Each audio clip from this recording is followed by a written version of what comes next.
सुरुङ मार्ग हामी प्रवेश गर्दैछौँ। निकै चिसो भइराखेको छ। नेपालको ऐतिहासिक सुरुङ मार्ग जसले तराई र हाम्रो राजधानीलाई छोटो बनाउनेछ। जम्मा 1.6 किलोमिटरको यो सुरुङ मार्ग रहेको छ। अगाडि चाहिँ हाम्रो राजेन्द्र सर र लाजी सर अगाडि बाइकमा हुनुहुन्छ भने सन्तोष सर र म चाहिँ पछाडि बाइकमा छौँ।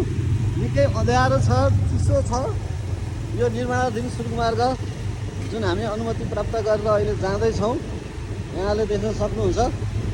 नेपालको गौरव भन्न सकिन्छ यसलाई। यो सुरुङ मार्ग जुन निकै आकर्षक छ। मेरो लागि त पहिलो अनुभव हो। सन्तोष सर तपाईँको लागि पहिल्यै अनुभव हो। हाम्रो लागि, हामी नेपालीको लागि पहिलो अनुभव। 1.6 किलोमिटरको यो सुरुङ मार्ग रहेको छ भने यो सुरुङ मार्ग छिचोलिसकेपछि पुल आउनेछ र त्यो पुलपछि फेरि अर्को सुरुङ मार्ग रहेको छ र हाम्रो पछाडि पनि अर्को सुरुङ मार्ग रहेको छ। यसरी हामी हेर्न सक्छौँ। यो बारा निजगढबाट काठमाडौँ जोड्ने फास्ट ट्र्याकको सुरुङ मार्ग निकै आकर्षक छ।